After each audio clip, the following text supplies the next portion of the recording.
بسم الله الرحمن الرحيم.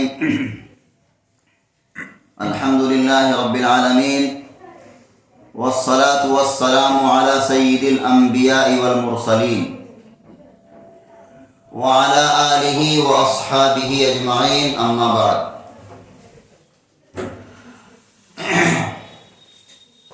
میرے محترم ماں اور بہنیں، السلام علیکم ورحمۃ اللہ وبرکاتہ.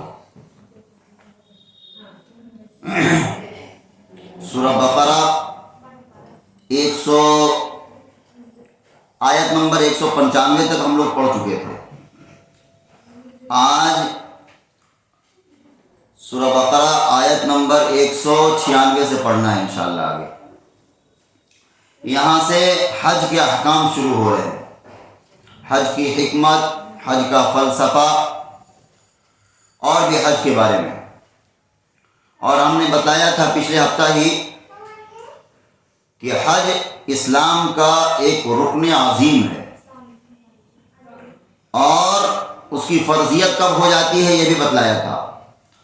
ایک مسلمان آدمی اگر اس کے پاس اتنا مال آ جائے کہ وہ کعبۃ اللہ جا سکتا ہو، وہاں رہ کر کھانے پینے کا خرچ برداشت کر سکتا ہو، اور اپنے اہل و عیال کو خرچ دے کر جائے، اگر اس کے پاس اتنا مال اور روپیہ ہے تو ایسے آدمی پر حج فرض ہو جاتا ہے. اور جب فرض ہو جائے تو ایسا ہے جیسے قرض ہے. حج فرض، کوئی بھی عمل اگر فرض ہو جائے تو اس کو جلد از جلد ادا کر لینی چاہیے. بعض کسی نے کہا ہے قرض، مرض اور فرض اتفاقاً سے سب کے آخر میں زال ہے. قرض، مرض اور فرض تینوں چیز کو جلدی ادا کر لینا چاہیے. مثال کے طور پر اگر کوئی قرض دار ہے تو جلد سے اس کو قرض ادا کر دینا چاہیے. اسی طرح کوئی مریض ہے تو کوئی رکھے گا اس کو گھر میں، جلدی سے دکھلائے گا. اسی طرح فرض ہے، اگر فرض ہو گیا تو اس کو جلد از جلد ادا کر لینے کی فکر ہونی چاہیے. تو بہرحال حج شروع کرتے ہیں. آپ لوگ پارہ کھول لیجئے گا. فرمایا وَأَتِمُّ الْحَجَّ وَالْعُمْرَةَ لِلَّهِ، اور حج اور عمرہ کو پورا کرو اللہ کے واسطے. حج اور عمرہ کو پورا کرو اللہ کے واسطے. دیکھیے ایک بات کلیئر کر دی، حج یا عمرہ کسی کو دکھلانے کے لیے نہیں ہونا چاہیے کہ ہم حج کر کے آئیں گے تو فلانے لوگ اور محلے کے لوگ ہم کو حاجی صاحب کہیں گے. ایسا نہیں. کس کے لیے ہونا چاہیے؟ اللہ کے لیے. کوئی بھی عبادت، صرف حج ہی نہیں، کوئی بھی عبادت اگر اللہ کے لیے ہے تو وہ قابل قبول ہے، ورنہ اگر دکھلاوے کے لیے ہے تو وہ منہ پر مار دیا جائے گا. وہ تو پہلے ہی شروع میں کہا وَأَتِمُّ الْحَجَّ وَالْعُمْرَةَ لِلَّهِ، حج اور عمرہ کو پورا کرو اللہ کے لیے، اللہ کے واسطے. فَإِنْ أُحْصِرْتُمْ فَمَا اسْتَيْسَرَ مِنَ الْهَدْيِ، پھر اگر تم روک دیے جاؤ تو تم پر ہے جو کچھ میسر ہو قربانی میں سے. کس سے روک دیے جائے؟ اس آیت کے نازل ہونے کا ایک خاص سبب ہے، اس کو پہلے سمجھ لیجیے. آپ صلی اللہ علیہ وسلم جب نبی بنا دیے گئے اس کے بعد 13 سال کہاں رہے؟ مکہ میں. تقریباً 12 سال، 13واں سال چلے گئے تھے تو 12 یا 13 مان لیجیے، 13 سال کہاں رہے؟ مکہ مکرمہ میں. اس کے بعد پھر ہجرت کر کے آپ کہاں آ گئے؟ مدینہ منورہ. تو جو ہجرت کیے ہیں اسی سال سے ہمارا کیا ہے؟ عربی سال شروع ہے. عربی سال شروع ہے، وہ ہجری کہلاتا ہے. مثال کے طور پر انگلش جو انگریزی سال ہے آج 2023 چل رہا ہے، دسمبر. اسی طرح جو عربی سال ہے وہ ہجری کہلاتا ہے. انگریزی سال کیا کہلاتا ہے؟ عیسوی. وہ عیسیٰ علیہ السلام کے پیدائش کے بعد سے شروع ہے. تو جو عربی سال ہے ہجری ہے، وہ کب سے شروع ہے؟ جب آپ صلی اللہ علیہ وسلم مکہ سے مدینہ آ گئے تو اس سال کو پہلا سال قرار دیا گیا. بعد میں ہوا ہے حضرت عمر کے دور میں. تو 1 ہجری وہ کہلایا گیا. آج تقریباً 1445 ہجری چل رہا ہے. تو گویا حضور کو مکہ سے مدینہ کتنا دن ہو گیا؟ 1444-45 سال. تو ہم یہ بتانا چاہ رہے تھے جب حضور مکہ سے مدینہ آ گئے تو اب مسلمان یہاں رہنے لگے. 6 ہجری میں یعنی آپ کے آنے کے بعد 6 ہجری میں اب سب کے دل میں مکہ کی محبت بہت شدید تھی. وہ چاہتے تھے کہ کعبہ جائیں ہم اور جا کر وہاں طواف کریں، عمرہ کریں وغیرہ وغیرہ. تو سن 6 ہجری میں آپ صلی اللہ علیہ وسلم 1400 صحابہ کو لے کر چلے ہیں کہاں؟ مکہ عمرہ کرنے کی نیت سے. کس نیت سے؟ عمرہ کرنے کی نیت سے. اس وقت جو مکہ تھا وہ کافروں کے کنٹرول میں تھا، یعنی غیر مسلموں کے. وہاں پر مکہ میں جو قریش جو لوگ تھے ان کی وہاں پر حکومت تھی. تو سن 6 ہجری میں آپ صلی اللہ علیہ وسلم لے کر چلے ہیں صحابہ کو، 1400 صحابہ کو. کتنے؟ 1400 ساتھیوں کے ساتھ گئے ہیں عمرہ کے لیے. جب آپ مکہ میں داخل ہونے لگے اس سے پہلے ہی آپ کو روک دیا گیا. مکہ والے نے کیا کیا؟ آپ کو مکہ کے اندر داخل ہونے سے روک دیا اور کیا کہا؟ آپ یہیں سے واپس چلے جائیے، ہم آپ کو مکہ میں اندر جانے کی اجازت نہیں دیتے ہیں. اس کو صلح حدیبیہ کہا جاتا ہے. کیا کہا جاتا ہے؟ صلح حدیبیہ. آپ صلی اللہ علیہ وسلم کو روک دیا گیا. اس کے بعد آپ صلی اللہ علیہ وسلم نے اپنے داماد حضرت عثمان کو بھیجا ہے مکہ کہ جاؤ، آخر کیوں روکا ہے، بات کر کے آؤ. ہم لوگ لڑنے کے لیے نہیں آئے، ہم لوگ صرف عمرہ کریں گے اور واپس چلے جائیں گے. لیکن مکہ والے پھر بھی نہیں مانے اور حضرت عثمان کو قید کر لیا. کہاں پر؟ مکہ میں. حضرت عثمان گئے تھے بات کرنے کے لیے لیکن قید کر لیا. اور ادھر خبر کیا ہوئی کہ حضرت عثمان کو نعوذ باللہ شہید کر دیا گیا. اب سارے صحابہ کے اندر دل میں انتقام کا جذبہ بھڑک پڑا کہ ایک آدمی گیا ہے بات کرنے کے لیے سفیر کی حیثیت سے. آج بھی سفیر کہتے ہیں امبیسڈر کو. کسی بھی ملک کا امبیسڈر اگر ہے تو زیادہ سے زیادہ ملک کا حالات خراب ہو جائے گا تو سفیر کو واپس بھیج دیا جائے گا. بس سفیر کو قتل نہیں کیا جائے گا. مثال کے طور پر کتنوں ہی کسی کے 1-2 ملک کا حالات خراب ہو جائے، کسی سفیر کو قتل کرنا، امبیسڈر کو قتل کرنا کیا ہے؟ بہت بری بات اور کھلا جنگ کی دعوت ہے. تو بہرحال ان لوگوں نے حضرت عثمان کو قید کر لیا اور خبر کیا پھیل گئی کہ حضرت عثمان شہید کر دیے گئے. تو بہرحال اللہ کے رسول نے 1400 صحابہ کے ساتھ ایک درخت کے نیچے یہ معاہدہ لیا. معاہدہ کیا ہے؟ ہاتھ پر ہاتھ ایسے رکھوا کر اپنے ہاتھ پر عہد لیا کہ جب تک ہم عثمان کا بدلہ نہیں لیں گے ہم لوگ واپس نہیں جائیں گے. حضرت عثمان شہید نہیں ہوئے تھے، غلط افواہ پھیل گئی تھی. بہرحال جو لوگ ارادہ کیے اس درخت کے نیچے، اللہ نے ان کے شان میں کیا قرآن نازل کیا. کیا کہا؟ لقد رضی اللہ عن المؤمنین اذ یبایعونک تحت الشجر. بہت بڑا ایک طرح کا ایوارڈ دیا اللہ نے ان لوگوں کو جو 1400 صحابہ تھے. ہم لوگ دیکھیے کتنوں ہی عبادت کر لیں، یہ آپ کو امید نہیں ہے کہ اللہ، مطلب یہ پتہ نہیں چلے گا کہ اللہ راضی ہے ناراض ہے.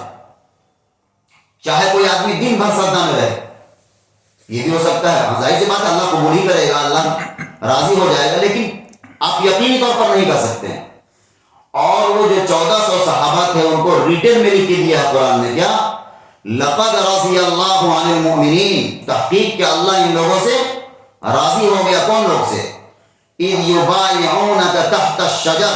جو لوگ آپ صلی اللہ علیہ وسلم کے ہاتھ پر شجر کے نیچے، شجر کہتے ہیں عربی میں درخت کو، درخت کے نیچے بیعت لیا تھا.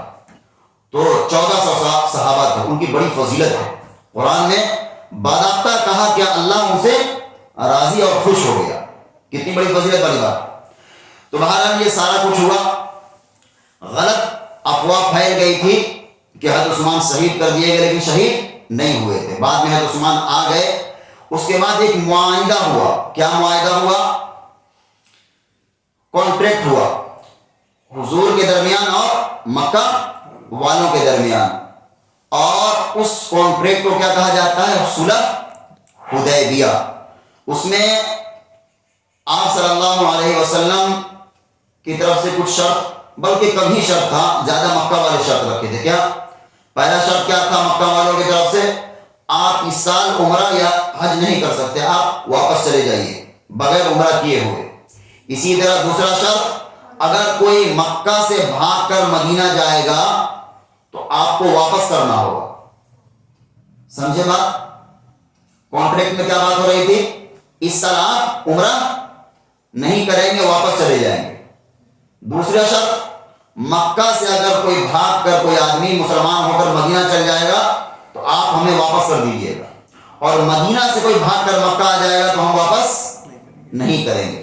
تو بہرحال بہت دب کر مسلمانوں نے معاہدہ کیا، لیکن حضور نے ایک دفعہ وہاں پر کہہ دیا کہ بس ہم نے کر لیا، تو اب کون مسلمان اس سے آگے جا سکتا ہے. لیکن بہت مسلمان دب کر کیے. صحابہ کے اندر دل میں بہت یہ ٹائپ کا تھا، اندر سے کیفیت بن گئی کہ ہم لوگ دب کر معاہدہ کر رہے ہیں. اور جب یہ معاہدہ ہو ہی رہا تھا، جو معاہدہ کرنے والا تھا کفار کا جو سردار تھا مکہ والوں کا، سہیل نام تھا اس کا، اتنے میں اس کا بیٹا گرتے پڑتے آیا ہے. اور اصل میں اس کا جو بیٹا تھا وہ مسلمان ہو گیا تھا، اور اس کے باپ نے اس کو قید کر رکھا تھا. گرتے پڑتے آیا ہے حضور کے پاس کہ حضور اب ہمیں لے چلیے مدینہ، یہاں بہت ستائے جا رہے ہیں، مارے جا رہے ہیں. لیکن حضور نے وعدہ کا اتنا پابندی کیا، کیا کہا؟ اب تو ہم معاہدہ کر چکے ہیں اس بات پہ، اب ہم نہیں کر سکتے، تم کو نہیں لے جا سکتے. حالانکہ حضور کا دل کیسا کیا ہوگا کہ ایک ستا رہا ہے مسلمان صرف اس وجہ سے کہ وہ ایمان لایا ہے، اور حضور چاہ رہے تھے کہ لے چلے، لیکن معاہدہ کیا کر لیا تھا کہ واپس کرنا ہوگا. اسی طرح حضور نے جب اسٹمپ لگایا اس پر، مہر انگوٹھی کی حضور کی، جب معاہدہ مکمل ہو گیا تو اس پر کیا لگتا تھا؟ اسٹمپ. حضور نے لگایا، اس انگوٹھی میں کیا لکھا ہوتا تھا؟ محمد الرسول اللہ، محمد جو اللہ کے رسول ہیں ان کی طرف سے کیا ہے؟ معاہدہ ہے. تو یہاں تک جو مکہ والے تھے ان لوگوں نے کیا کہا؟ صرف اپنا نام باقی رہنے دو محمد، تم کو ہم اللہ کا رسول مانتے ہی نہیں، اگر اللہ کا رسول مان لیتے تو جھگڑا ہی نہیں ہوتا. تو پھر حضور نے یہ حکم دیا کہ صرف میرا نام رہنے دو، رسول اللہ مٹا دو. حضرت علی کو کہا مٹا دو، حضرت علی تیار نہیں ہوا مٹانے کے لیے. حضور نے کیا کہا؟ اچھا بتاؤ کہاں لکھا ہوا ہے؟ حضور پڑھنا نہیں جانتے تھے. حضور کو اللہ نے بہت علم دیا تھا، لیکن کوئی پڑھایا نہیں تھا آپ کو دنیا میں، تو لکھنا اور پڑھنا حضور نہیں جانتے تھے. تو کہا کہ کہاں لکھا ہوا بتاؤ. حضرت علی نے انگلی رکھ دیا کہ یہاں پر لکھا ہوا ہے. حضور نے اپنے ہاتھوں سے اس کو ایسے مٹا دیا. تو بہرحال یہ معاہدہ ہو گیا. اس معاہدہ کو کیا کہتے ہیں؟ صلح حدیبیہ. یہی جب معاہدہ ہو رہا تھا، ایک بات اور یہاں پر عرض کر دیں تو مسلمانوں نے دب کر معاہدہ کیا، یہاں تک کہ جو حضرت عمر تھے وہ اڑ گئے کہ ہم لوگوں نے دب کر معاہدہ کیا، ہمیں نہیں کرنا چاہیے. حضور بار بار حکم دے رہے تھے کہ ایسا کرو تم لوگ اب عمرہ نہیں کریں گے، یہیں سے واپس چلیں گے اور اپنا احرام کھولو چلو واپس. لیکن صحابہ جو تھے بعض دفعہ کیفیت ایسی ہو جاتی ہے، وہ جو دل میں کیفیت بن گئی تھی، اڑ گئے تھے کہ ہم لوگ دب کر معاہدہ کیا ہے. اور کہیں ایک بات پر حضور کے قربان ہونے کے لیے تیار جو صحابہ تھے وہ ایسی کیفیت ہو گئی تھی، بعض صحابہ کیا ہو گئے؟ حضور کہہ رہے ہیں کہ کرو لیکن نہیں کر، وہ دل میں جذبہ، حالانکہ ایسا نہیں تھا کہ وہ ماننے کے لیے انکار نہیں، لیکن جنگ کی حالت میں جذبہ کبھی کبھی ایسا ہو گیا. حضرت عمر خاص طور پر اڑ گئے کہ ہم نے، آپ نے کیسے کیا، آپ نے دب کر معاہدہ کیا. تو بڑا اچھا مشورہ دیا ہے حضور کی بیوی نے. یہ ایسا مشورہ ہے ہم سمجھتے ہیں کہ عورتوں کے تاریخ میں شاید کسی عورت نے ایسا مشورہ دیا ہو. جب جنگ کے حالات ہے اور حضور کی ایک بات پر صحابہ لبیک اور جان قربان کرنے کے لیے تیار ہوتے تھے، لیکن کیفیت ایسی بن گئی کیا، حضور کہہ رہے ہیں کہ چلو یہاں سے واپس، لیکن اس دبنے کی وجہ سے صحابہ کوئی ادھر چھٹک رہا کوئی ادھر چھٹک رہا، بات ماننے کو تیار نہیں ہے. تو حضور کی بیوی تھی ساتھ میں، کیا نام تھا ان کا؟ ام سلمہ رضی اللہ عنہ. یہ حضور کی بیوی ہیں.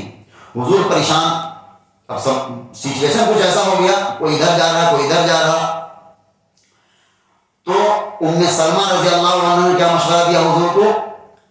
کیا کہا؟ اللہ کے رسول آپ احرام اتار دیجئے، جو حج کرنے کے ارادے سے احرام باندھ کر چلے ہیں احرام اتار دیجئے، سر کو مڈا لیجئے، آپ حکم مت دیجیے کسی کو، یہ خود کر کے دیکھیے، آپ کے پیچھے پیچھے سب لوگ کرنے لگیں گے۔ کتنا اچھا مشورہ دیا۔ اس سے ایک بات یہ بھی پتہ چلی، حضور کو مشورہ دیا جا رہا ہے، اور دینے والی کون ہے؟ ان کی خاتون۔ اور ہم سمجھتے ہیں کہ بہت اعلیٰ عورت کی تاریخ میں شاید ہی کسی نے ایسا مشورہ دیا ہو، کیونکہ کیفیت ایسی ہو گئی تھی جہاں ایک بات پر لبیک کہنے والے صحابہ، کیفیت ایسی ہو گئی، کوئی ادھر جا رہا کوئی ادھر جا رہا، اس ٹائپ کا۔ تو حضور نے کیا مشورہ دیا؟ حضور آپ اپنا احرام کھول دیجئے اور سر کو مڑا لیجئے، یہیں سے واپس چلیے۔ حضور نے پھر اس مشورہ پر عمل کیا اور باہر نکل کر حکم نہیں دیا کہ کوئی کرنا ہے، بس گئے، اپنا سر کو مڑایا اور احرام کو کھول دیا۔ اب صحابہ نے دیکھا کہ حضور ایسا کرنے لگے، بس سب لوگ آئے دوڑ دوڑ کر، اپنا احرام کھولا اور سر کو مڑایا، یعنی کہ عمرہ وہیں سے واپس، یہیں سے واپس۔ تو کتنا اچھا مشورہ دیا۔ تو بہرحال اس بات کو جو ہم نے سمجھایا ہے، اس آیت کو سمجھنے میں اب آسانی ہوگی۔ کیا کہا اللہ نے؟ فَإِنْ أُحْصِرْتُمْ فَمَا اسْتَيْسَرَ مِنَ الْهَدْيِ، پھر اگر تم روک دیے جاؤ، ابھی تو نہیں روک پائے گا کوئی، اگر کوئی جائے گا تو ابھی تو مسلمانوں کے انڈر میں ہے مکہ، اس وقت کس کی حالت میں تھا؟ کفار وہاں پر قابض تھے، تو روک دیا۔ وہی کہا اگر تم روک دیے جاؤ تو جو بھی قربانی میسر ہو، کیا کر دو؟ قربانی کر کے وہاں سے واپس۔ وَلَا تَحْلِقُوا رُؤُوسَكُمْ حَتَّى يَبْلُغَ الْهَدْيُ مَحِلَّهُ، اور حجامت نہ کرو اپنے سروں کی جب تک نہ پہنچ چکے قربانی اپنے ٹھکانوں پر۔ یعنی یہ اندازہ لگا لیجیے، اگر کوئی روک دیا جائے، قربانی کے جانور کو بھیج دو، اور یہ اندازہ ہو جائے کہ قربانی کا جانور جہاں جا کر قربان ہوتا ہے وہاں پہنچ گیا ہوگا، تب کیا کر لو؟ اپنے سروں کو مڑا لو۔ فَمَنْ كَانَ مِنْكُمْ مَرِيضًا أَوْ بِهِ أَذًى مِّن رَّأْسِهِ، ہاں اگر کوئی بیمار ہے یا کسی کو سر میں تکلیف ہے اور قربانی کے جانور پہنچنے سے پہلے ہی اس نے کیا کر لیا؟ سر کو مڑا لیا۔ مثال کے طور پر سر میں کسی کی زیادہ تکلیف ہو گئی، اس کو سر مڑانا ہی ہے، یا کوئی بیمار ہو گیا، اس کو سر مڑا کر، سر میں زخم ہے دوا لگانا ہی ہے، تو کیا کرے گا؟ اس کے لیے فدیہ ہے۔ اس کے لیے کیا ہے؟ فدیہ۔ فدیہ کیا ہے؟ فَفِدْيَةٌ مِّن صِيَامٍ أَوْ صَدَقَةٍ أَوْ نُسُكٍ، تین طرح کا فدیہ ذکر کیا ہے۔ ایک، یا تو روزہ رکھے، کتنا روزہ رکھا؟ 3 روزہ رکھنا ہوگا، او صدقۃ، یا قربانی کرے، نہیں، او صدقۃ، یا صدقہ کرے، 6 مسکین کو کھانا کھلائے، او نسک، یا پھر قربانی کرے۔ یہ کب ہے؟ جب مکہ میں داخل ہونے سے پہلے روک دیا جائے تب۔ اب تو ایسی حالت ہی نہیں ہے۔ آگے کہا فَمَن تَمَتَّعَ بِالْعُمْرَةِ إِلَى الْحَجِّ فَمَا اسْتَيْسَرَ مِنَ الْهَدْيِ۔ اب یہاں سے دیکھیے، جو کوئی فائدہ اٹھائے عمرہ ملا کر حج کے ساتھ، تو اس پر ہے جو کچھ میسر ہو قربانی میں سے۔ حج کے 3 احکام، 3 طرح کے حج ہوتے ہیں، 3 طرح کے حج ہوتے ہیں۔ ایک حج تمتع، دوسرا حج قران، تیسرا حج افراد۔ ہم سمجھاتے ہیں اس کو۔ ایک آدمی اس نے احرام باندھ لیا اور جا کر پہلے عمرہ کر لیا، اس کے بعد پھر احرام اتار دیا، اس کے بعد پھر جا کر حج کا احرام باندھا، یہ کیا کہلائے گا؟ حج تمتع۔ یہ سمجھائیں، ایک آدمی گیا ہے مکہ حج کرنے کے لیے، زیادہ تر لوگ یہی کرتے ہیں، مکہ گیا حج کرنے کے لیے، ابھی حج کا احرام نہیں باندھا ہے، عمرہ کا احرام باندھا اور جا کر احرام۔ آپ سمجھتے ہوں کہ احرام کیا ہے؟ احرام 2 چادر ہے، ایک نیچے ایک اوپر۔ تو ایک آدمی حج کے لیے گیا ہے اور پہلے اس نے عمرہ کر لیا، عمرہ کا احرام باندھا اور عمرہ کر لیا، اس کے بعد کچھ دنوں کے بعد جب حج شروع ہو گیا 8 ذی الحجہ کو، اس وقت حج کا احرام باندھ دیا۔ یہ کیا کہلائے گا؟ حج تمتع۔ حج کرنے سے پہلے کیا کر لیا؟ عمرہ کر لیا، 2 الگ الگ احرام میں۔ دوسرا حج قران ہے۔ حج قران کیا ہے؟ ایک ہی دفعہ عمرہ حج کا احرام باندھا، عمرہ بھی کر لیا اور حج بھی کر لیا اسی احرام سے، یہ کیا کہلائے گا؟ حج قران۔ تیسرا ہے حج افراد، یعنی یہاں سے گیا ہے صرف حج کیا ہے اس نے، عمرہ نہیں کیا، صرف ایک احرام باندھا، اس نے جا کر حج کر لیا۔ تو اس بارے میں کہا کہ اگر کوئی حج سے پہلے عمرہ کرنا چاہے، عمرہ سے فائدہ اٹھانا چاہے، ظاہر سی بات ہے اب لوگ اتنا دور سے جاتے ہیں ہندوستان سے تو عمرہ بھی کر لیں گے، تو کہا اگر تم حج سے پہلے عمرہ کا فائدہ اٹھانا چاہو تو جو کچھ میسر ہو قربانی وہ دے دو۔ فمن لم یجد فصیام، اور اگر نہ پاؤ قربانی، اگر نہ پاؤ تو فصیام ثلاثۃ ایام، تو 3 دن روزہ رکھو۔ کب رکھنا ہوگا؟ حج کے دنوں میں، حج کے دنوں میں کب؟ 7 ذی الحجہ، 8 ذی الحجہ، 9 ذی الحجہ۔ ہم کو لگتا ہے یہ بات شاید آپ کو سمجھنے میں مشکل ہو، کیونکہ بڑی باریک باریک بات ہے۔ حج کے احکامات بہت سے لوگ جانتے نہیں ہیں، نماز وغیرہ کے بارے میں بتائیے جلدی سے جان جاتے ہیں، لیکن حاجی بھی کر کے آتے ہیں تو 1 آدھ سال میں بھول جاتے ہیں۔ پھر تو ہم چاہیں گے کہ تھوڑا توجہ سے سنیے، کس بارے میں بات ہو رہی ہے؟ حج تمتع کے بارے میں، یعنی ایک آدمی حج کرنے کے لیے گیا اور حج کرنے سے پہلے کیا کر لیا؟ اس نے عمرہ کر لیا۔ تو کہا اگر تم عمرہ کر لیے ہو تو ایک قربانی دے دو، ایک جانور قربان کر دو۔ اگر قربانی نہ ملے، تم کو جانور نہ ملے تو تم 3 روزے رکھو۔ کن دنوں میں؟ حج کے دنوں میں 3 روزے رکھو۔ وَسَبْعَةٍ إِذَا رَجَعْتُمْ، اور 7 روزے رکھو کب؟ حج سے واپس آنے کے بعد اپنے گھر میں۔ تِلْكَ عَشَرَةٌ كَامِلَةٌ، یہ 10 روزے ہو گئے۔ کتنے ہو گئے؟ 10 روزے۔ قربانی جانور نہیں ملے گا تب عام طور پر تو سب لوگ قربانی ہی کر دیتے ہیں، لیکن یہ آپشن ہے۔ حج سے پہلے عمرہ کیا تو ایک قربانی کر دو، اگر قربانی کے جانور نہیں ملے تو 3 روزہ رکھو۔ کب؟ 7، 8، 9 ذی الحجہ کو۔ 10 ذی الحجہ کو کیا ہوتا ہے؟ قربانی ہوتی ہے، بقرعید ہوتی ہے، اس سے پہلے 3 دن روزہ رکھنا ہوگا۔ اور بقرعید کے دن روزہ حرام ہے۔ سال میں 5 دن روزہ رکھنا کیا ہے؟ حرام ہے اور منع ہے۔ 5 دن کون کون سا؟ 10 ذی الحجہ کو جس دن قربانی ہوتی ہے، 11 کو، 12 کو اور 13 کو، 4 دن ہو گئے لگاتار، اور ایک دن ایک شوال کو جس دن عید ہوتی ہے، سیوائی والی عید۔ تو 5 دن کیا ہے؟ روزہ رکھنا حرام ہے۔ تو 3 دن تو روزہ رکھا جائے گا، اور 7 دن روزہ کب رکھے گا آدمی؟ گھر آنے کے بعد۔ کب؟ جب عمرہ کر لیا ہو حج سے پہلے اور اس کو قربانی نہ ملے تب۔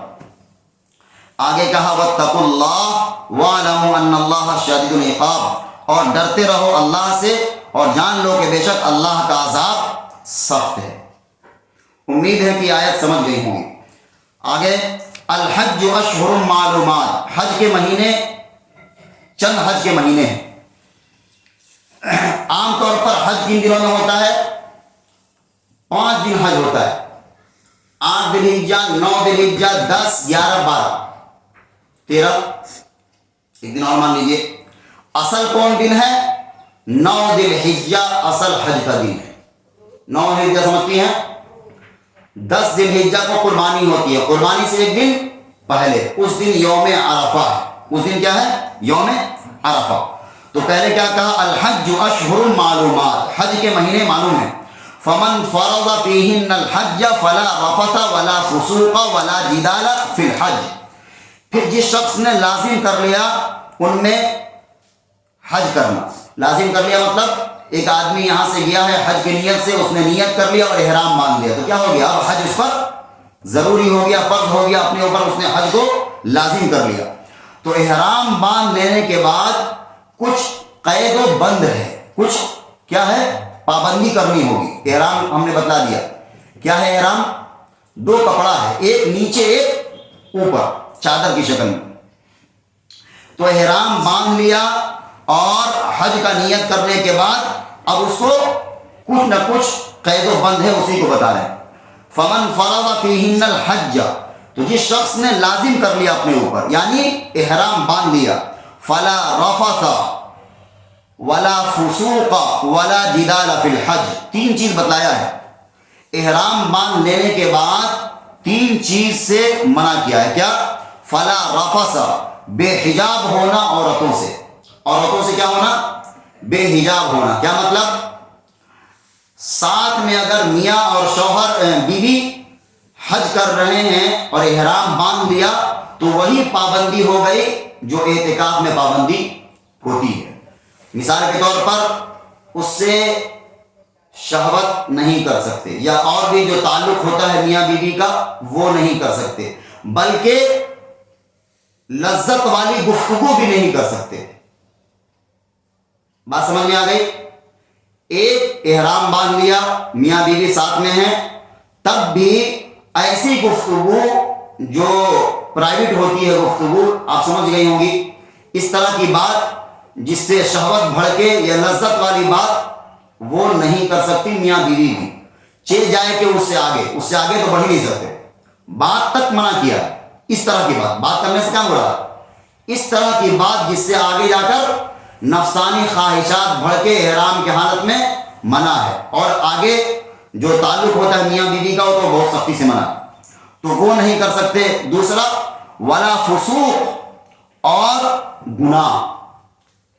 گناہ سے مراد فسوق، دیکھیے ایک لفظ ہے فسق، اس کے معنی مطلب بہت ہے، ہم سمجھا دیتے ہیں دوبارہ کیا کیا نہیں کر سکتے۔ ایک پہلی چیز کیا بتلائی؟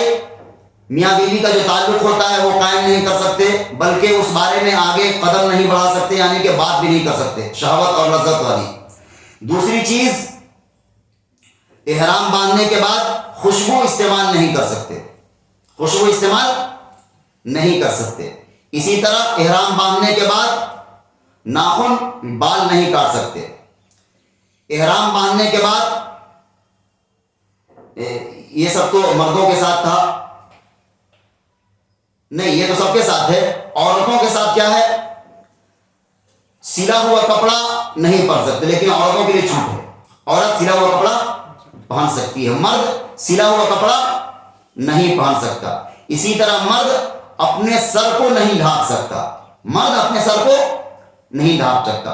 تو دو چیز بتائی ہم نے، تین چیز وہ تو سب کے ساتھ ہے، مرد اور عورت سب کے ساتھ، لیکن دو چیز مردوں کے ساتھ خاص ہے، کیا؟ سلا ہوا کپڑا احرام کی حالت میں مرد استعمال نہیں کر سکتا۔ اسی طرح مرد اپنے سر کو نہیں ڈھانپ سکتا، کھلا ہوا سر۔ مطلب کیا ہے؟ مقصد اللہ یہ چاہتا ہے کہ اللہ کے دربار میں جب آئے ہو تو دیوانہ بن کر اللہ کے راہ میں کیا کرو؟ عبادت کرو، اللہ کو یہ بہت پسند ہے۔ عورت کیا کر سکتی ہے؟ عورت سلا ہوا کپڑا پہن سکتی ہے، ہاں چہرہ ڈھانپنے کے لیے منع کیا ہے احرام کی حالت میں، چہرہ ڈھانپنے کے لیے منع کیا ہے۔ ہاں اگر چہرہ ہی ڈھانپنا ہے تو اوپر سے کوئی چادر لٹکا لے جس سے چہرہ چھپ جائے، لیکن باضابطہ جو چہرہ میں لگتا ہو، اگر کافی دیر لگا رہے کوئی کپڑا چہرہ میں اور اس کو مرتب باندھ دیا ہو تو پھر کیا ہوگا؟ ایک قربانی کرنی ہوگی، اس کو ایک دم دینا پڑے گا۔ تو اس طرح رکھے کہ اگر ذرا سا سرکا دے اوپر سے کپڑا تب کوئی حرج نہیں ہے۔ مکمل اگر چہرہ کو پیک کر لیا ہے عورت نے تو کیا ہوگا؟ اس کو ایک دم دینا پڑے گا، قربانی۔ تو بہرحال یہ سارے قید تھے، کیا؟ شہوت والی کوئی بات نہیں ہو سکتی، سلا ہوا کپڑا نہیں پہن سکتا، حاجی احرام باندھنے کے بعد خوشبو نہیں لگا سکتا، ناخن بال نہیں کاٹ سکتا، سر نہیں ڈھانپ سکتا، وغیرہ وغیرہ۔ تو آگے اور کیا کہا؟ ولا جدال فی الحج، اور حج کے دوران جھگڑا نہ کرو، حج کے دوران جھگڑا نہ کرو۔ دیکھیے کیا انداز ہے قرآن کا، تقریباً 35 سے 40 لاکھ لوگ جمع ہوتے ہیں حج کے موسم میں، اور جھگڑا تو دور کی بات، دیکھیے چوں سے چرا نہیں ہوتا ہے، چوں سے آسانی کے ساتھ ہر سال حج ہو جاتا ہے، کبھی جھگڑا کوئی دیکھا ہی نہیں ہوگا۔ تو اللہ کا نظام ایک طرح کا معجزہ ہو گیا۔ 10 لوگ ایک جگہ رہیں تو کچھ ٹنٹن ہو جاتا ہے، 40 لاکھ لوگ ایک ساتھ حج کرتے ہیں، اور بغیر کسی جھگڑے کے، بغیر کسی بحث و مباحثہ کے ہو جاتا ہے، اور اللہ نے قرآن میں منع کر دیا۔ اسی وجہ سے ایک جگہ لوگ ہوں گے، جلدی پارا گرم ہو جاتا ہے ایسے موسم میں، تو جھگڑا کرنے لگے تو ختم۔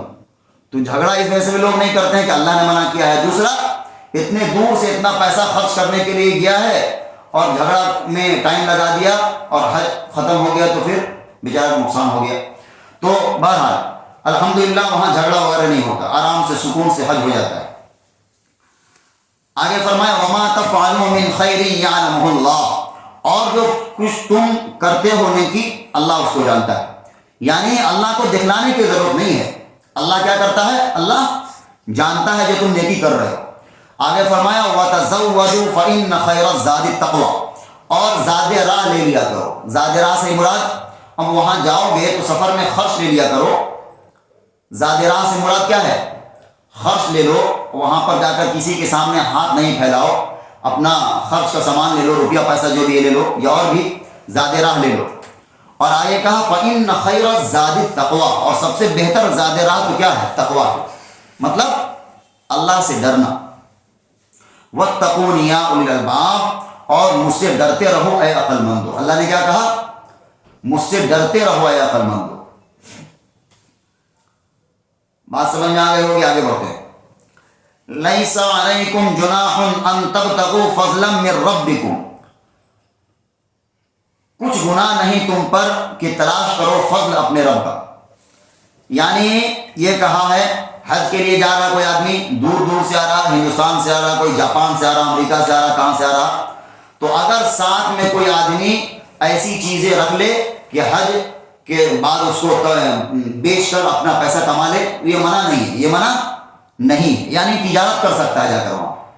وہی کہا لَيْسَ عَلَيْكُمْ جُنَاحٌ أَن تَبْتَغُوا فَضْلًا مِّن رَّبِّكُمْ، کچھ پر تم پر کوئی گناہ نہیں کہ تم تلاش کرو اپنے رب کا فضل۔ فَإِذَا أَفَضْتُم مِّنْ عَرَفَاتٍ فَاذْكُرُوا اللَّهَ عِندَ الْمَشْعَرِ الْحَرَامِ، پھر جب طواف کے لیے لوٹو عرفات سے تو یاد کرو اللہ کو نزدیک مشعر حرام کے پاس۔ وَاذْكُرُوهُ كَمَا هَدَاكُمْ، اور اس کو یاد کرو جس طرح تم کو اس نے ہدایت دیا۔ عرفات ایک بہت بڑا میدان ہے اور اصل حج وہی ہے، وہاں پر جا کر قیام کرنا کیا ہے؟ وہاں پر ٹھہرنا، یہی اصل حج ہے، ابھی ہم بتا دیں گے آخر میں۔ تو وہاں سے لوٹنے کے بعد ایک جگہ ہے مزدلفہ، وہاں پر رکا جاتا ہے، وہاں پر رک کر کیا کرنا ہے؟ اللہ کا ذکر کرنا ہے۔ اور اس سے پہلے کیا ہوتا تھا؟ اسلام سے پہلے حج ہوتا تھا پہلے بھی، تو وہ لوگ کیا کرتے تھے؟ وہاں پر میلہ لگاتے تھے اور اپنے باپ دادا کا کیا کرتے تھے؟ فضیلت بیان کرتے تھے، ہمارے دادا اتنے تھے، اتنے زمیندار تھے، اتنے پیسے والے تھے، وغیرہ وغیرہ۔ تو اللہ نے کہا یہ سب چیز چھوڑو، وہاں پر رکو اور اللہ کو یاد کرو، اللہ کا ذکر کرو، اس لیے کہ اس نے تمہیں ہدایت دی۔ وَإِن كُنتُم مِّن قَبْلِهِ لَمِنَ الضَّالِّينَ، اور بے شک تم اس سے پہلے کیا تھے؟ گمراہ تھے، اس سے پہلے ناواقف تھے، گمراہ تھے۔ ثُمَّ أَفِيضُوا مِنْ حَيْثُ أَفَاضَ النَّاسُ وَاسْتَغْفِرُوا اللَّهَ، پھر طواف کے لیے پھرو جہاں سے سب لوگ پھرے اور مغفرت چاہو اللہ سے۔ ان اللہ غفور رحیم، بے شک اللہ تعالیٰ بخشنے والا بڑا مہربان ہے۔ کیا کہا؟ طواف کے لیے پھرو وہاں سے جہاں سے سب کوئی پھرتے ہیں۔ جو مکہ والے تھے وہ سمجھتے تھے کہ عرفات جانا میرا کام نہیں ہے، ہم تو یہاں کے لوکل ہیں اور ہم تو یہاں کے کیا ہیں؟ لیڈر ہیں، ہم میرا کام نہیں ہے۔ جو باہر سے لوگ آئے ہیں وہ جائیں گے اور وہاں جائیں گے میدان میں عرفات میں، ہم تو یہیں سے واپس چلے جائیں گے مینا سے۔ تو اللہ نے کیا کہا؟ نہیں، بلکہ سب کے ساتھ تم بھی جاؤ، تمہارے لیے کوئی الگ حکم نہیں ہے، سب کے ساتھ جاؤ اور وہاں سے لوٹو جہاں سے سب لوگ واپس آتے ہیں، یعنی عرفات سے۔ آگے کہا فَإِذَا قَضَيْتُم مَّنَاسِكَكُمْ فَاذْكُرُوا اللَّهَ كَذِكْرِكُمْ آبَاءَكُمْ أَوْ أَشَدَّ ذِكْرًا، پھر جب پورے کر چکو اپنے حج کے کام تو یاد کرو اللہ کو جیسا کہ تم یاد کرتے تھے اپنے باپ داداؤں کو، بلکہ اس سے بھی زیادہ یاد کرو۔ ہم نے بتایا تھا ابھی کیا حج کے بعد 3 دن میلہ لگا کر کیا کرتے تھے لوگ؟ اپنے باپ دادا کی تعریف کرواتے تھے اور شاعر آتا تھا اور شعر کہتا تھا کہ تمہارے باپ اتنے تھے، ویسے تھے، ویسے تھے، ویسے، اور پھر وہ پیسہ لوٹتا تھا، کیا کرتا تھا؟ اس کو انعام ملتا تھا شاعر لوگوں کو، اور چنا کی جھاڑ پہ چڑھا دیتا کہ تمہارے باپ اتنے تھے کہ ایسے تھے کہ وغیرہ۔ تو اللہ نے کہا ان سب چیزوں کو ہٹاؤ، بیکار۔ اپنے باپ داداؤں کے جو تذکرہ کرتے تھے، کہیں اللہ کو تذکرہ کرو، اللہ کا نام لو، اور اس سے بھی زیادہ۔ آگے کہا فَمِنَ النَّاسِ مَن يَقُولُ رَبَّنَا آتِنَا فِي الدُّنْيَا وَمَا لَهُ فِي الْآخِرَةِ مِنْ خَلَاقٍ، پھر کوئی آدمی تو کہتا ہے اے رب ہمارے دے ہم کو دنیا میں اور اس کے لیے آخرت میں کچھ حصہ نہیں۔ اس کو سمجھنے کی بات ہے کیا؟ وہاں جا کر بھی صرف دنیا ہی کو مانگنا، اس کے بارے میں تذکرہ کیا ہے؟ وہاں پہنچ کر بھی ہمیں یہی اولاد دے دیجئے، دنیا میں اتنی ترقی دے دیجئے، دنیا میں یہ دے دیجئے، یہ دے دیجئے، بس وہاں پہنچ کر بھی وہ دنیا ہی دنیا مانگ رہا ہے۔ اللہ نے کیا کہا؟ ایسے لوگوں کا آخرت میں کوئی حصہ نہیں ہے۔ دنیا ضرورت ہے، ظاہر سی بات ہے، یہاں پر کیا ہے؟ ضرورت ہے، لیکن اصل زندگی تو آخرت کی ہے۔ تو کہا کچھ لوگ وہاں پہنچ کر بھی ایسا دنیا کا بھوت سوار ہے ان پر، وہاں پہنچ کر بھی دنیا ہی دنیا مانگ رہے ہیں۔ تو ایسے لوگوں کا آخرت میں کوئی حصہ نہیں ہے۔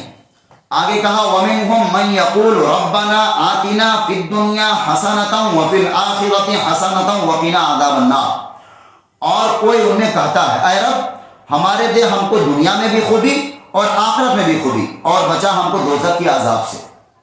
یہ دیکھیں، یہ دعا یاد ہونی چاہیے، یہ اللہ نے سکھلائی دعا کیا کہ تم دنیا میں بھلائی مانگو اور آخرت میں بھلائی مانگو، اور کہو کہ ہم کو عذاب سے بچا دے، دوزخ کے عذاب سے کیا کرے اللہ؟ بچا لے۔ یہ ہے دعا، اور یہ دعا خاص ہے جب آدمی طواف کرتا ہے تو طواف کے دوران یہ دعا پڑھی جاتی ہے۔ کیا دعا ہے؟ ربنا آتنا فی الدنیا حسنۃ وفی الآخرۃ حسنۃ وقنا عذاب النار۔ ویسے بھی پڑھ سکتے ہیں آپ، صبح شام پڑھ سکتے ہیں، جب بھی آپ کو فرصت ملے پڑھ سکتے ہیں، ہاں، لیکن حج کے دوران طواف جب ہوتا ہے تو یہ دعا خاص وہاں پڑھی جاتی ہے۔ آگے کہا اولئک لہم نصیب مما کسبوا واللہ سریع الحساب، انہی لوگوں کے واسطے حصہ ہے اپنی کمائی سے، اور اللہ جلد حساب لینے والا ہے۔ یعنی جو لوگ اپنا جو کمائے گا انہی کو ان کو ملے گا، جو دنیا میں کماؤ گے کیا ہوگا؟ وہی تم کو آخرت میں ملے گا، اور اللہ کیا ہے؟ حساب لینے میں بڑا جلد باز ہے، سریع الحساب۔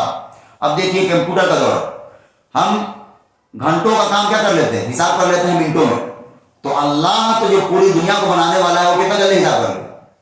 تو بہرحال بتانے کا مقصد یہ ہے آزاد نہیں سمجھو کہ ہم جو کریں گے وہ کیا ہے؟ باہر ہے، اللہ حساب لے گا ایک چیز کا۔ یہ ہے مطلب کہ اللہ حساب لینے میں جلدی کرتا ہے۔ آگے کہا وَاذْكُرُوا اللَّهَ فِي أَيَّامٍ مَّعْدُودَاتٍ، اور یاد کرو اللہ کو گنتی کے چند دنوں میں۔ فَمَن تَعَجَّلَ فِي يَوْمَيْنِ فَلَا إِثْمَ عَلَيْهِ، پھر جو کوئی جلدی چلا گیا 2 ہی دن میں تو اس پر کوئی گناہ نہیں۔ وَمَن تَأَخَّرَ فَلَا إِثْمَ عَلَيْهِ لِمَنِ اتَّقَىٰ، اور جو کوئی رہ گیا ہو تو اس پر بھی کچھ گناہ نہیں۔ لِمَنِ اتَّقَىٰ، اور ڈرتے رہو اللہ سے۔ وَاعْلَمُوا أَنَّكُمْ إِلَيْهِ تُحْشَرُونَ، اور جان لو کہ بے شک تم اسی کے پاس جمع ہوگے۔ یہ کہا حج کے بعد کیا ہوتا ہے؟ حاجی 2 دن 3 دن وہاں پر رکتا ہے، تو ضروری نہیں ہے کہ 3 دن وہاں پر رکو۔ کہاں پر؟ جہاں پر کنکری مارتے ہیں جمرات کے پاس۔ حج ہو گیا اس کے بعد 3 دن رکو، 2 دن رکو، یہ تمہارے اوپر ہے۔ ایسا نہیں ہے جو چلا گیا ہو اس پر کوئی گناہ ہے، ایسا نہیں، بلکہ اصل تو چیز کیا ہے؟ تقویٰ ہے، اللہ سے ڈر۔ تو کچھ لوگ واپس بھی چلے جاتے ہیں، کچھ لوگ ٹھہر کے رکتے ہیں وہاں پر 3 دن، تو یہ اختیار میں دے دیا، یہ تمہارے اوپر ہے۔ اور جان لو کیا ہے؟ اللہ سے ڈرتے رہو۔ بار بار تقویٰ کا تذکرہ کیا ہے، بار بار اللہ سے ڈرو، اللہ سے ڈرو، اللہ سے ڈرو۔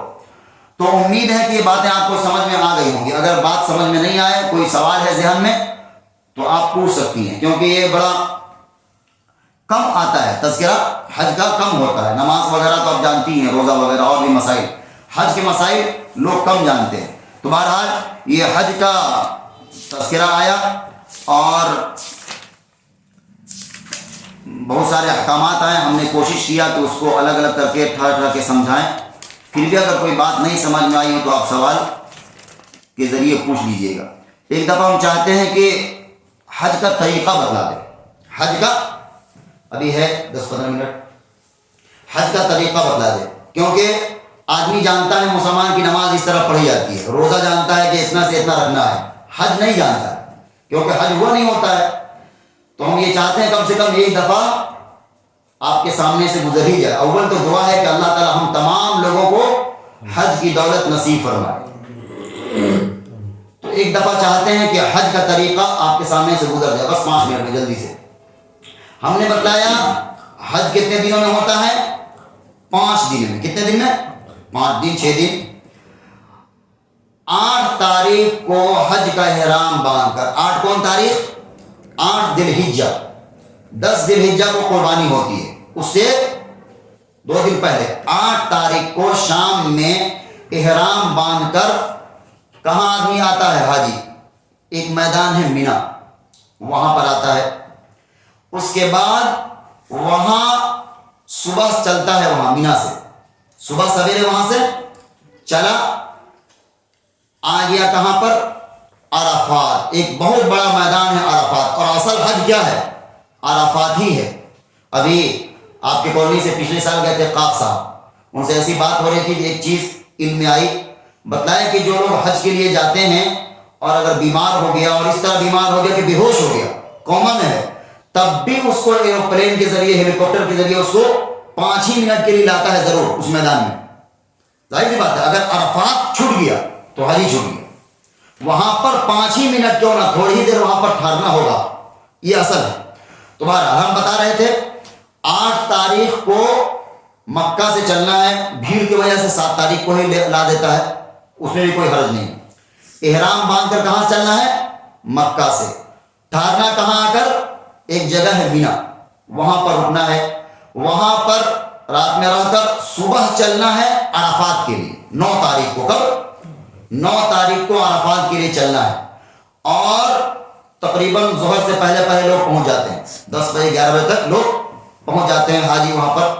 وہاں پر ایک مسجد ہے، مسجد نمرہ، بہت بڑی مسجد ہے، اور صرف وہ حجی کے موسم میں کھلتی ہے.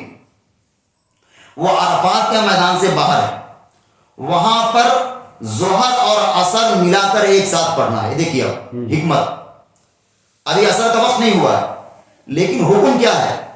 ظہر اور عصر کو ملا کر ایک ساتھ پڑھ لینا ہے. کہاں پر؟ عرفات میں میدان میں جانے سے پہلے. وہ مسجد ہے، وہاں پڑھ لیجیے، اپنا خیمہ میں لوگ پڑھ لیتے ہیں. عرفات کے میدان میں داخل ہونے سے پہلے کیا کر لینا ہے؟ ظہر اور عصر کو ایک ساتھ ملا کر پڑھ لینا ہے. کب پڑھ لینا ہے؟ ظہری کے وقت 12 ساڑھے 12 بجے 1 بجے. اس کے بعد نماز پڑھ لینے کے بعد اب کہاں جانا ہے؟ عرفات کے میدان میں. یہ ہے اصل حج کا رکن اعظم. اور وہاں پر کب تک رہنا ہے؟ غروب آفتاب تک، مغرب تک وہاں پر رہنا ہے. اور وہاں پر کوئی نماز نہیں ہے.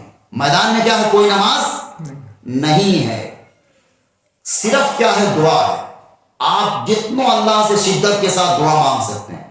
اور ظاہر سی بات ہے، ایسے ویسے لوگ اللہ والے نیک پہنچتے ہیں وہاں پر دھوپ میں اللہ کے سامنے گڑ گڑا رہا. بڑا سے بڑا بادشاہ کیوں نہ ہو، وہ بھی اللہ کے سامنے کیا کر رہا ہے؟ رو رہا ہے، گڑ گڑا رہا ہے، کھڑا ہو کر، بیٹھ کر. کوئی سننے میں آیا ہے کہ اپنے ناک کو رگڑ دیتا ہے سب زمین میں کہ اللہ ہم سے راضی ہو جائے. کیا کیفیت ہوتی ہوگی؟ 40 لاکھ روتے ہوں گے، دعا مانگتے ہیں اللہ سے، تو کیا کیفیت ہوتی ہوگی. اس لیے ہم لوگ کو بھی حکم ہے کیا 9 تاریخ کو روزہ رکھا جاتا ہے. یہاں بھی ہم لوگ رکھتے ہیں. تو 9 تاریخ کو اس طرح دعا ہوتی ہے. تو عرفات کے میدان میں کیا ہے؟ جا کر دعا کرنا ہے. جتنی شدت کے ساتھ آپ دعا کر لیجیے. دعا ہی اصل ہے عبادت عرفات کا. عرفات میں رہنا ہے کب تک؟ غروب آفتاب تک، مغرب تک. اب وہاں پر مغرب کی نماز نہیں پڑھنی ہے. مغرب کا وقت ہو گیا نا، وہاں سب نکلنا ہے. وہاں سے ایک جگہ آنا ہے، ایک جگہ ہے مزدلفہ. کیا نام ہے؟ مزدلفہ. وہاں آ کر مغرب اور عشاء ایک ساتھ ملا کر پڑھنا ہے. یہ خاص احکام. ظاہر کی بات ہے، جس اللہ نے حکم دیا ہے ایسے حالات میں اس نے یہ حکم دیا، اس کو ماننا ہے. تو حج کے دوران کوئی وہاں پر جماعت سے نماز نہیں ہوتی، اور حکم بھی نہیں ہے، منع ہے. ظہر اثر کہاں پڑھ لیں گے؟ داخل ہونے سے پہلے اس میدان میں. اور مغرب کے بعد وہاں سے چل دیں گے. جب بھی آپ پہنچے مزدلفہ، 10 بجے رات میں پہنچیے، 12 بجے رات میں پہنچیے، وہاں مغرب اور عشاء کو ایک ساتھ ملا کر پڑھ لینا ہے. وہاں پر کچھ اللہ کا تذکرہ کرنا، اس کے بعد پھر چلے آئیے. آگے بچ گیا ہے آپ کا طواف زیارت. حج میں 2 چیز مین ہے، ایک وقوف عرفہ اور دوسرا طواف زیارت. آخری طواف زیارت کر لیجئے کعبہ کا. عرفات کے آنے کے بعد کعبہ کا طواف کر لیجئے. آپ کا تقریباً حج ہو گیا. بچ گیا بعد میں آپ کا سعی، صفا اور مروہ کے درمیان دوڑ لگانا ہے، وہ کر لیجئے. چاہے پہلے بھی کر سکتے ہیں، چاہے بعد میں بھی، آپشن ہے. اسی طرح سعی کر لیجئے. اور جو کنکری مارا تھا شیطان کو، جمرات، وہ مار لیجئے 2 دن 3 دن. یہ ہے اصل حج. کیا ہے؟ عرفات والا، عرفات کے میدان میں. اور طواف زیارت. اگر یہ چھوٹ گیا تو آپ کا حج ہوگا ہی نہیں. اس کے علاوہ کوئی چیز چھوٹ گئی، پتھری مانگنا چھوٹ گیا یا سعی کرنا چھوٹ گیا، تو ایک قربانی دے دیجئے گا، دم حج ہو جائے گا. تو بہرحال ہم نے چاہا کہ حج کے احکامات مختصر سے آپ کو بتلا دیا جائے. یہیں رکھتے ہیں یا اور آگے بڑھائیں؟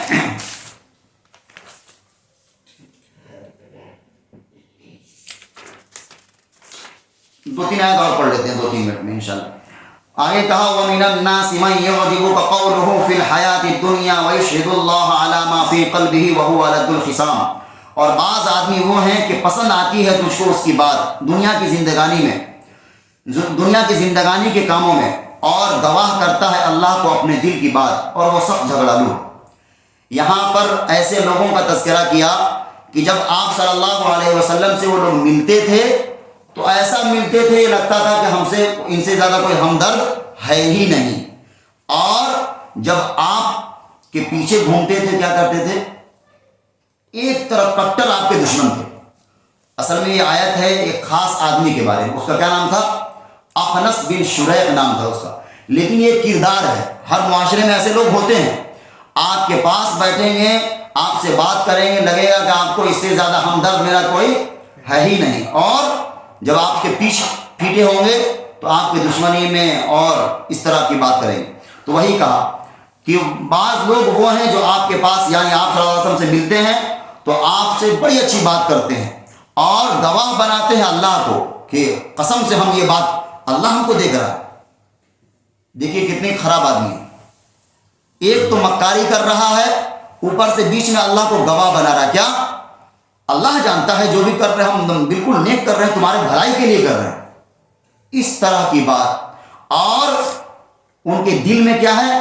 شدید دشمنی ہے آپ کی، اور وہ شدید جھگڑالو ہیں اسلام کے لیے.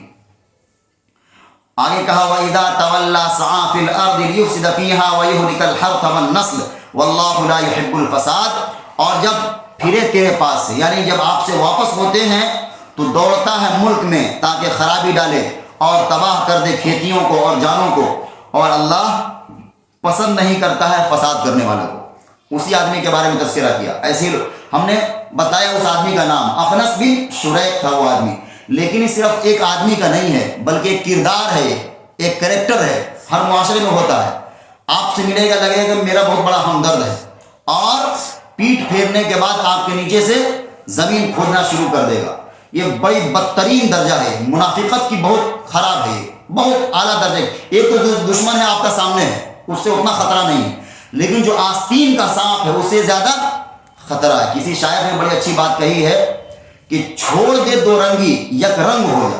یہ جو ڈبل اسٹینڈ ہے، چھوڑ دے دو رنگی یک رنگ ہو جا، یا تو موم ہو جا یا تو سنگ ہو جا. یا تو موم ہو جا ملائم، یا تو پھر پتھر ہو جاؤ، سنگ ہو جاؤ. یہ جو ڈبل اسٹینڈرڈ ہے بڑا خطرناک ہے، اور ایسے لوگوں سے سامنا ہی سے اللہ تعالیٰ بچائے ہم لوگوں کو. بڑا خطرناک ہوتے ہیں ایسے لوگ. تو بہرحال ایسے لوگوں کے بارے میں کہا کہ جب آپ سے پھرتے ہیں تو ملک میں فساد مچاتے ہیں. واللہ لا يحب الفساد، اور اللہ فساد مچانے والے کو پسند نہیں کرتا.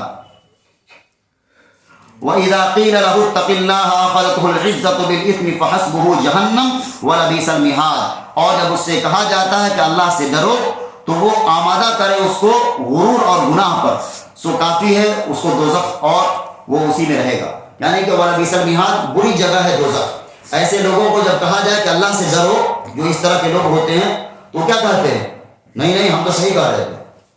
ایک جھوٹ، مکاری، اوپر سے سینہ زوری، چوری اور سینہ زوری، اپنے بات کو صحیح کرنے کے لیے اور غلط دلیل.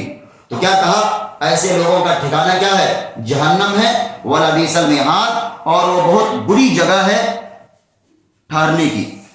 آگے ایک آیت اور پڑھ لیتے ہیں. وَمِنَ النَّاسِ مَن يَشْرِي نَفْسَهُ ابْتِغَاءَ مَرْضَاتِ اللَّهِ وَاللَّهُ رَءُوفٌ بِالْعِبَادِ. دیکھیے قرآن کا تذکرہ ہے. قرآن دونوں طرح کے تذکرہ کر دیتا ہے. ایک جو خراب آدمی تھا، جو خراب کریکٹر ہے، اس کے بارے میں کہا، اور دوسرا کیا کہا؟ اور لوگوں میں سے ایسے شخص بھی ہیں جو اپنے جان کو اللہ کی رضا کے لیے بیچ دیتے ہیں. یعنی ہر چیز، تن من دھن سب اللہ کی رضا کے لیے کیا کر دیا؟ لگا دیا. ایسے لوگوں کے بارے میں کیا کہا؟ واللہ رؤوف بالعباد، اور اللہ ایسے لوگوں کے لیے بڑا مہربان ہے اور بڑا رحیم ہے، بڑا رؤوف ہے، بڑا مہربان ہے۔ تو انشاءاللہ یہیں تک 207 نمبر آیت ہو گیا۔ انشاءاللہ یہاں سے اگلا ہفتہ پڑھیں گے۔ اگلا ہفتہ پروگرام ہے جناب